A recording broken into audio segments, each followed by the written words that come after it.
स्थापना भएको विधि विज्ञान प्रयोगशाला सञ्चालन गर्ने, यो एउटा प्रयोगशाला सञ्चालन गर्ने विधेयक हो क्या। यो चाहिँ एउटा पुरै नेपालभरिको चाहिँ प्रयोगशाला सञ्चालन गर्ने विधेयक होइन। यो चाहिँ त्यसको लागि त जस्तो प्रहरीको छ, मलाई सुन्नमा आएको छ, यो आर्मीको पनि सेनाको पनि विधि विज्ञान प्रयोगशाला छ रे।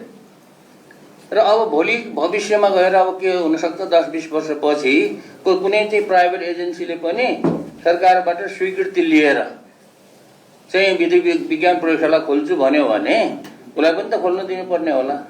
र त्यस्तो किसिमको भविष्यमा कसैले खोल्न चाहन्छ भने उनीहरूलाई पनि बाटो खोलिदिउँ भन्ने किसिमले, तर नियमअनुसार कुन नीति नियमअनुसार पालना गर्यो भने खोल्न पाउने भन्ने किसिमको कुराहरू पनि त्यो चाहिँ भविष्यलाई हेरेर त्यो चाहिँ गर्नुपर्ने देखिन्छ।